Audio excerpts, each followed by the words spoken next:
तर काल रात्री झालं असं की रात्री 9:30 पावणे 10च्या वेळेस मी माझ्या मुलांना खाऊ घालत होते आणि तेव्हा मला WhatsApp मेसेज आला.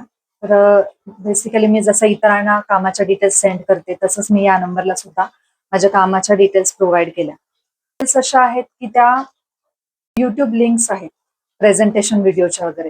तर मी त्या लिंक्स त्यांना सेंड केल्या. तर मला ती व्यक्ती जी आहे ते मला म्हणाले की मी या लिंक ओपन नाही करणार, फ्रॉड असतं, हे असतं. तर मी म्हटलं ठीक आहे. मग तुम्ही मला उद्या कॉल करा, मी तुम्हाला डिटेल्स सांगेल काय असेल ते. तर त्याच्यानंतर ती व्यक्ती मला म्हणायला लागली की मी PSI आहे आणि तुमचे आयडी प्रूफ दाखवा मला, तुमचे डॉक्युमेंट दाखवा, तुमचा आयडी प्रूफ मला पाठवा. तुम्ही मला व्हॉइस कॉलच करा, मी रेकॉर्डिंग करतो. अ, तर मी म्हटलं माझा आयडी कार्ड, मी आयडी माझं तुम्हाला का देऊ? जर तुम्हाला माझ्या लिंकवरती जर तुम्हाला विश्वास नाहीये, तुम्हाला फ्रॉड वाटतं, तर मी त्यांना एवढं पण बोललं की तुम्हाला जर फ्रॉड वाटत असेल, तुम्हाला मी करू नका.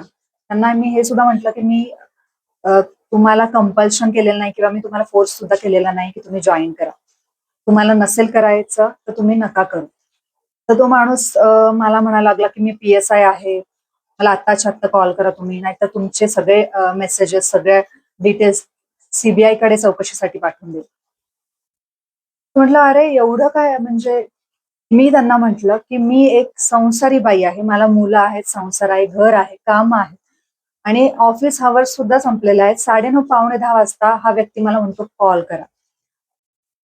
हा, तर हे कुठल्या बेसिक तत्वात बसतं की रात्री कुठल्या तरी लेडीजला तुम्ही कॉल करायला सांगताय.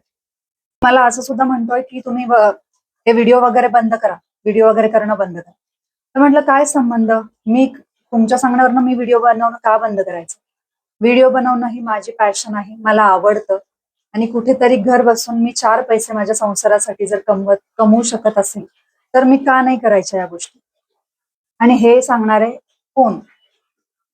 तर तो माणूस मला PSI आहे वगैरे म्हणतोय, CBI कडे चौकशी करेल अशी मला धमक्या देतो आणि माझा आयडी कार्ड म्हणजे माझा आयडी प्रूफ मागत होता. तर हा व्हिडिओ बनवण्याच्या मागे हेच कारण आहे की मला कुठल्याही व्यक्तीला टार्गेट करायचं नाहीये, पण माझ्यासोबत ही जी घटना घडली, माझ्यासोबत ही काल गोष्ट घडली. तर असे खूप जण आहेत, खूप सारे लेडीज पण आहेत ज्या सोशल मीडियावरती काम करतात, सोशल मीडिया हँडल करतात. तर त्यांच्यासोबत सुद्धा अशा गोष्टी होऊ शकतात.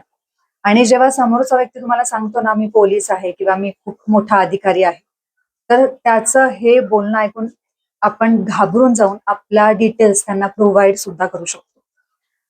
यासाठीच मी हा व्हिडिओ बनवलाय की उद्या जर तुम्हाला असंच कोणी कॉल केला किंवा मेसेज केला आणि तुमचं आयडी प्रूफ जर मागत असेल, तुमचे डॉक्युमेंट जर मागत असेल, तर ते अजिबात देऊ नका. त्यांना स्पष्टपणे नाही म्हणून सांगा. मी त्यांना म्हटलं, मी तुमच्यावरती का म्हणून विश्वास ठेवायचा आणि माझा आयडी प्रूफ मी तुम्हाला का म्हणून द्यायचं? तुम्हाला जर इंटरेस्ट नसेल, तुम्हाला विश्वास नसेल, तर तुम्ही करू नका. मी कोणालाही ह्या कामासाठी, कोर्ससाठी फोर्स करत नाहीये आणि मी तुम्हाला माझा आयडी द्यायला बांधील नाही. मी स्पष्ट त्यांना सांगितलं आणि त्यानंतर मी त्यांच्याशी कॉन्टॅक्ट बंद केला. तर याच्यावरनं मला एवढंच सांगायचंय की तुम्हाला सुद्धा जर कोणी असंच सांगितलं, मी PSI आहे किंवा मी पोलीस आहे किंवा मी मोठा अधिकारी आहे, तर त्यांना घाबरून जाऊन तुम्ही तुमच्या डिटेल्स किंवा डॉक्युमेंट्स त्यांना देऊ नका. कारण आजकाल खूप सारे फ्रॉड चालू आहेत. आता मला माहिती नाही हा माणूस खरंच PSI होता की नाही, त्याच्याशी मला काही घेणं-देणं नाही. मला माहितीये मी जेन्युइनली काम करते आणि मी स्वतः खूप जेन्युइन आहे, हे मला माहितीये. त्यामुळे माझं प्रूफ, माझे जेन्युइन असण्यासाठीचं प्रूफ मी का म्हणून दुसऱ्यांना द्यायचं? आणि त्यासाठीच मी माझं आयडी प्रूफ मी त्या माणसाला दिलं नाही. आणि सुद्धा लक्षात ठेवा की अशा गोष्टी, अशा फ्रॉड खूप सारे होतात. तर कोणालाही घाबरून न जाता विचार करून मगच तुम्ही गोष्टी ठरवा आणि तुमच्या डिटेल्स किंवा डॉक्युमेंट्स कोणालाही प्रोव्हाइड करू नका. आणि आपल्याला माहिती की आपण किती खरे आहोत, त्यामुळे आपलं चांगुलपणाचं प्रूफ आहे ते इतरांना देण्याची गरज नाहीये. तुम्हाला माहितीये तुम्ही प्रामाणिक आहात, तुम्ही प्रामाणिकपणे काम करताय. मग तुमच्या प्रामाणिकपणाचं सर्टिफिकेट तुम्ही इतरांना देण्याची गरज भासत नाही. सो इथे मला कोणालाही टार्गेट करायचं नव्हतं, पण मला जो अनुभव आलाय तो मी या अनुभव आज तुमच्यासोबत शेअर केला, जेणेकरून तुमच्यासोबत जर असं काही घडलं तर नक्कीच तुम्हाला याची मदत होईल. Thank you so much.